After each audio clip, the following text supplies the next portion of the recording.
I'm Mark Golub, and in the news, some very serious concern in the American Jewish community over the early direction of Donald Trump's administration in formation.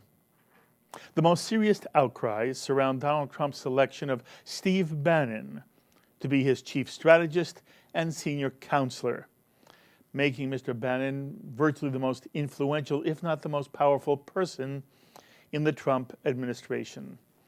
Donald Trump also named former GOP chairman Reince Priebus to be his White House chief of staff, which is an important gatekeeper position, which comes also with a great deal of power.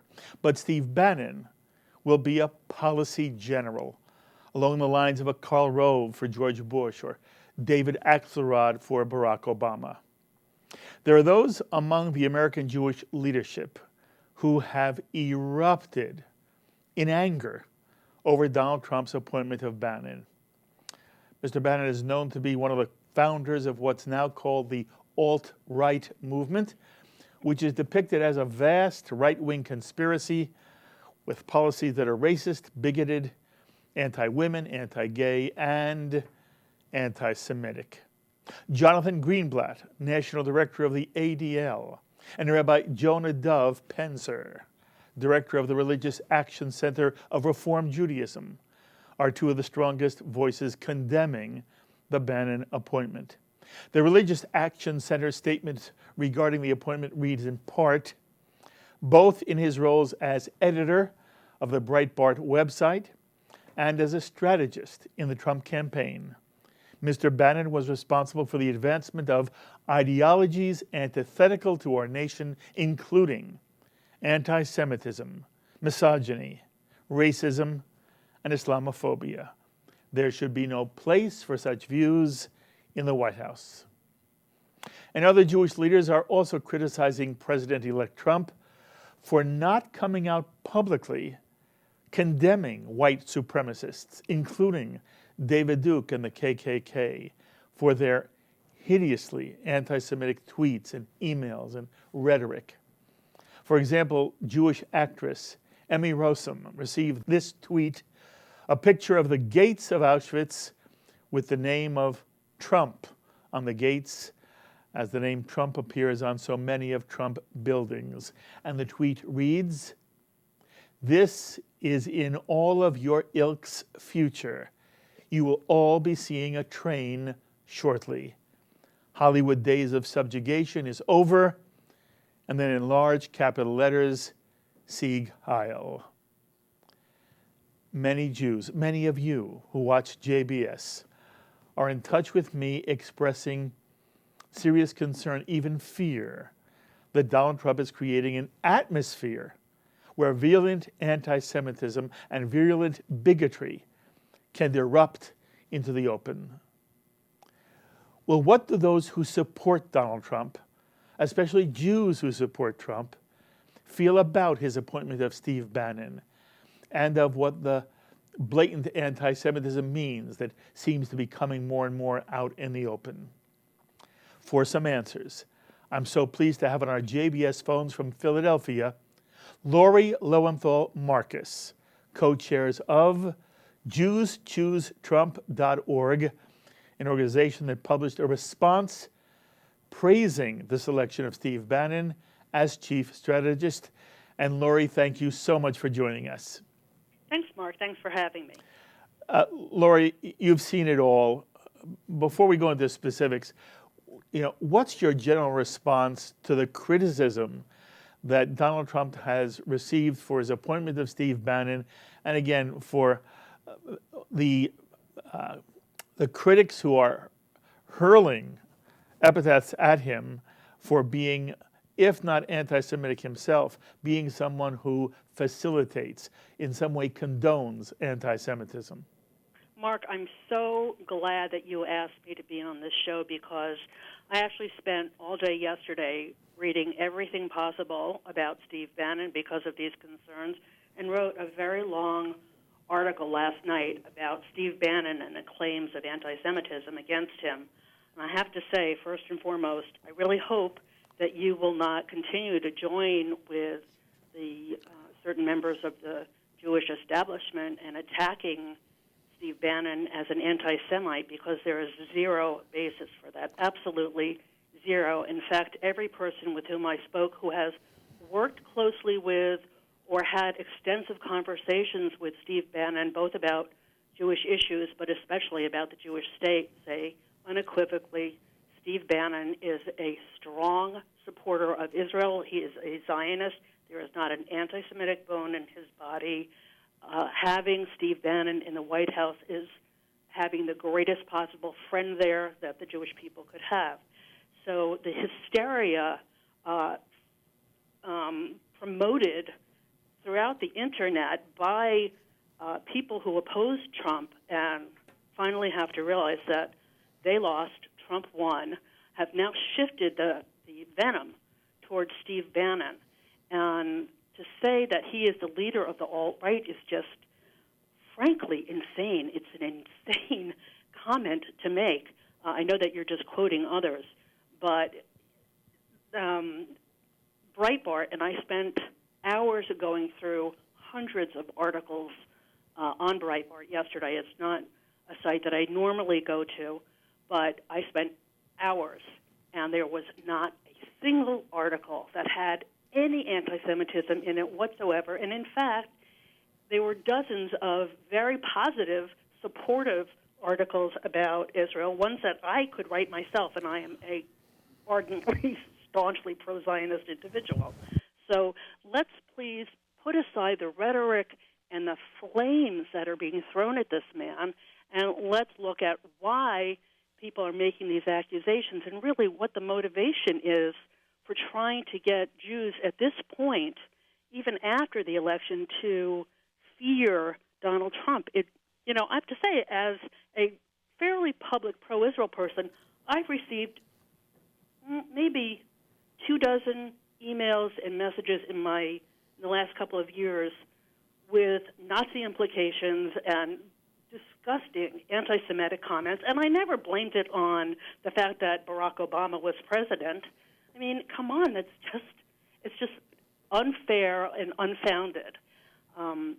Really, Black Lives Matter turns out to be a very anti-Israel organization, which has accused the Jewish state of being an apartheid state and committing genocide.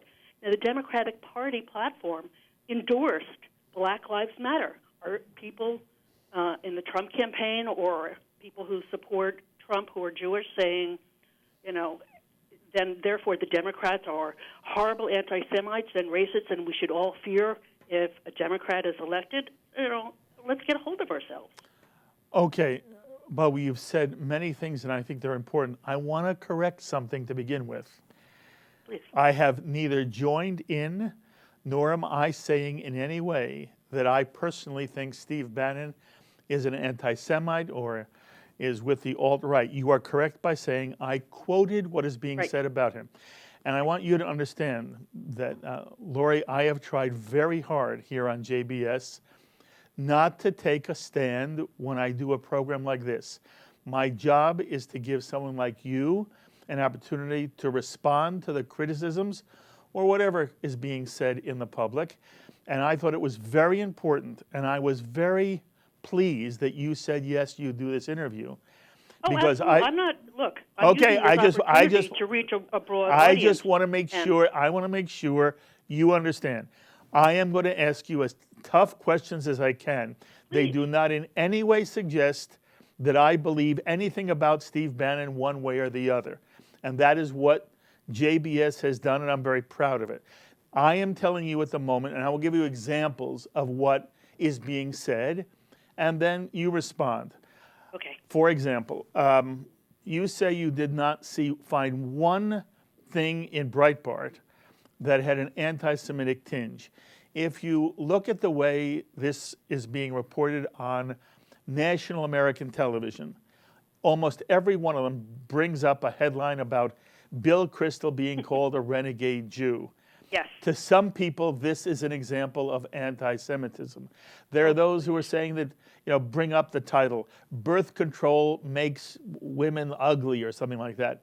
There are feelings that Breitbart, Then I want to get to whether this is Bannon or not. Breitbart seems to have been, over the years, a site where things are said which are surprising to the liberal mind and the fair-minded American mind.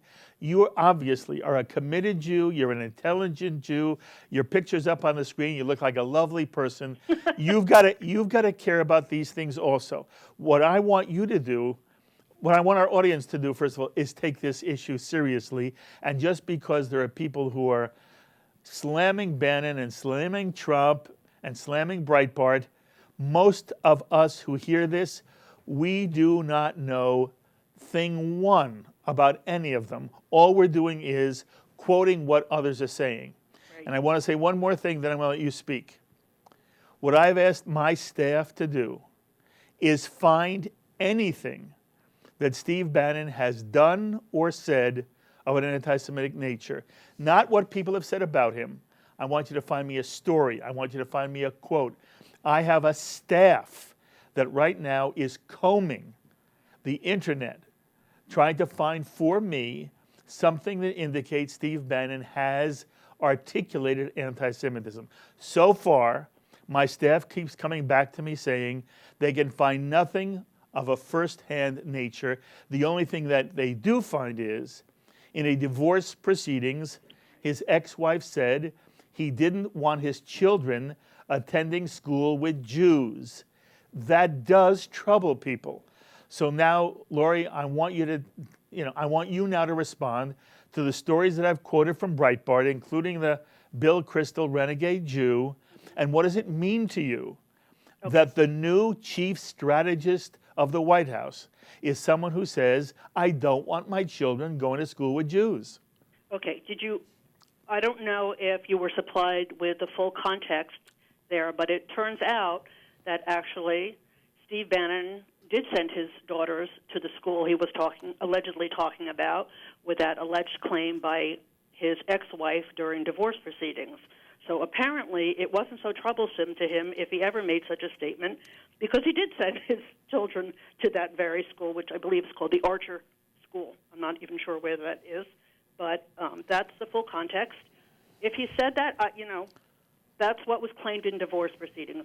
Who knows? No one else has ever been able to come up with a single other story. So if he said it, it's not nice, but I don't believe that he said it, and he did send his children there. So if he did say it, he either didn't mean it or it was a really lame attack on him by an ex-wife. So, okay, what about the bill? Upset about that, they shouldn't be. Let's get quickly to the renegade Jew issue. Yes. That was a claim made by two people. I actually know both of them, David Horowitz and Bill Kristol. And David Horowitz, who is Jewish, made the statement. It was his article, his headline. He put it on there. If you look at, say, for example, the New York Times, Mahmoud Abbas has had op-eds in the New York Times. He has continued with his claims of Israel being an occupier and doing all kinds of horrible things to Arab Palestinians. We don't thereby conclude that the New York Times is anti-Semitic and Jew-hating or Israel-hating. So I think it's kind of ridiculous that someone is going to criticize a Jewish man who called another Jewish man a renegade Jew, and therefore blame a third person who may or may not have have ever seen the article before it was posted, appear on his site. Okay. Number three, you said that birth control makes women ugly. I have not seen that. I find that offensive, but I find a lot of things offensive that I can look in almost any newspaper, or magazine, or newscast and say, geez, that's really offensive. It's not nice to make women look like sex objects. It's horrible. Birth control makes women ugly. It's objectively a ridiculous statement, and no, I don't like that. But it's hard to find. Actually, if I had my own magazine, then I would probably have the only magazine that I don't find objectionable in any way. All right. So those are the three issues that you raised, Okay. I don't think that they give any foundation whatsoever to claiming that Steve Bannon is anti-Semitic. And there's the fact that it's such a thin resume here.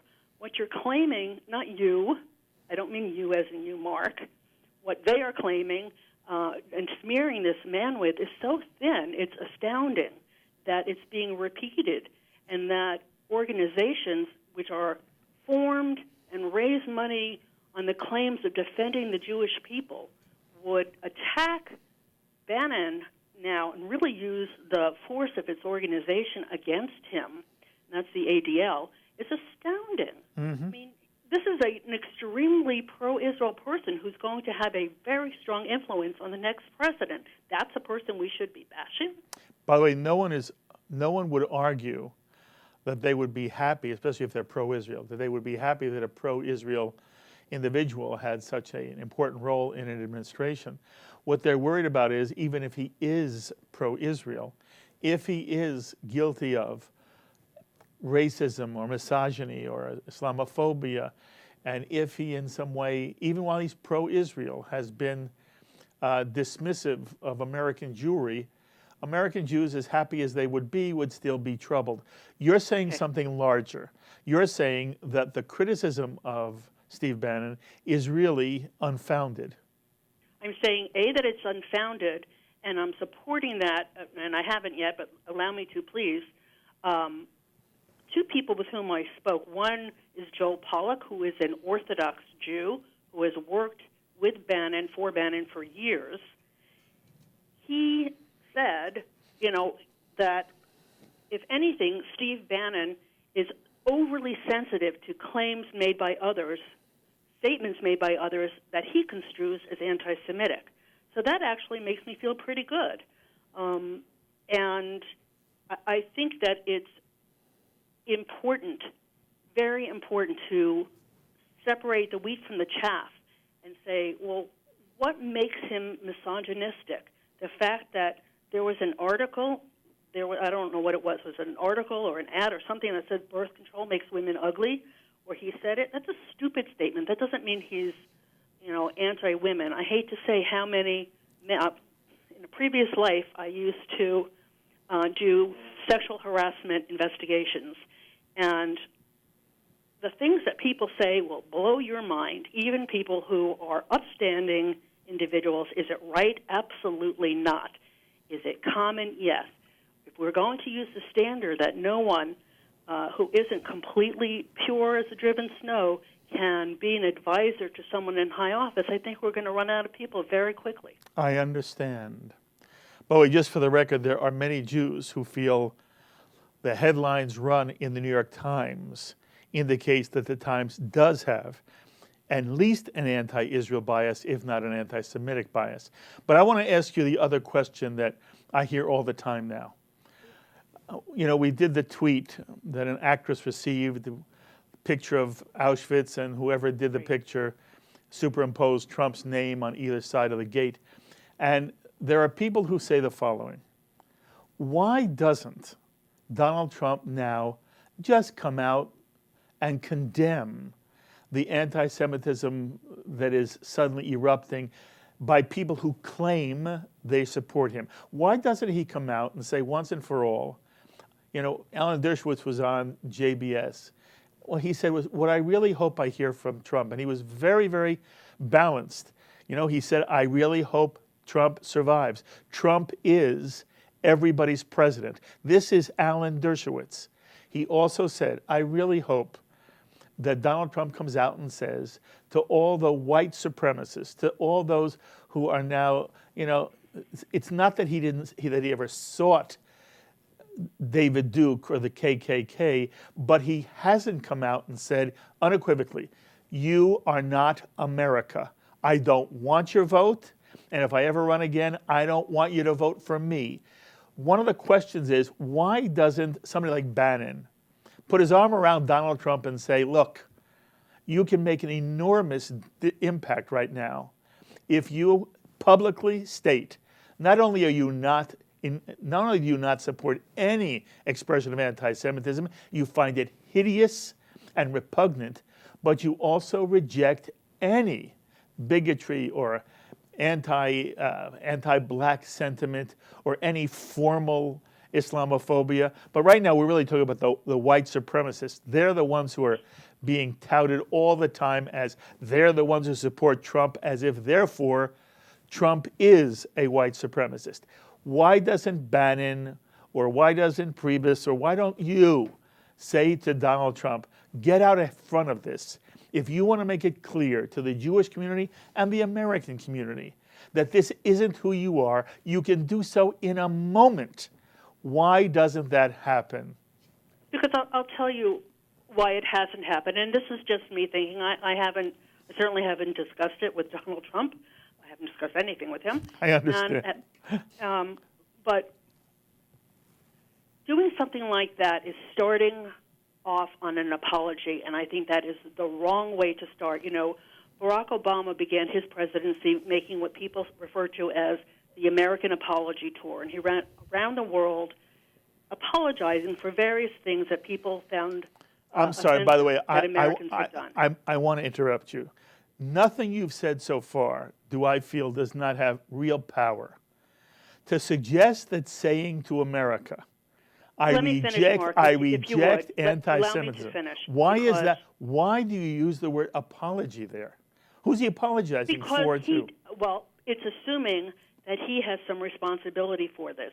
I don't recall people asking President Obama to apologize for various of his aides who constantly, in fact, always equate Palestinian terrorism with responses by Israel to defend itself. It infuriates me. The press it conferences infuriates every me. day in the State Department, and it happens at least 3 times a week.